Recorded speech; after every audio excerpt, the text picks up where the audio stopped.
Cash handout, plano ng Thai government para pasiglahin ang ekonomiya ng bansa. At over-tourism, nakikitang problema sa Mount Fuji sa Japan. Tunghayan sa Globalita.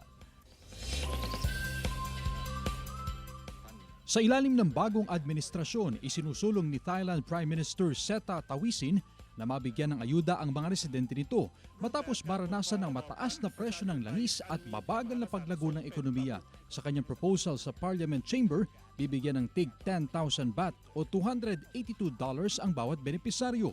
Bibigyan din ng palugit ang mga may utang o loan at magkakaroon ng subsidiya sa presyo ng langis. Ito ang nakikitang solusyon ng gobyerno para pasiglahin ang ekonomiya matapos daw bumagal ang GDP growth ng bansa. Sa Japan, nangangamba ang local authority sa Mount Fuji sa posibleng pagkasira ng UNESCO Heritage Site dahil sa over-tourism. Nitong summer season, umabot daw sa 4 milyon ang bumisita para masilayan ang majestic Mount Fuji. Kalimitan, pila ang mga tao sa palikuran at mga pasyalan, kaya pangamba nilang maging polluted ang lugar. Kaya hinahanapan ngayon ng paraan kung paanong mai-enjoy ng mga turista ang Mount Fuji nang hindi nasisira ang likas nitong ganda. Chris Zuniga para sa Mornings with Jimmy, Regional TV.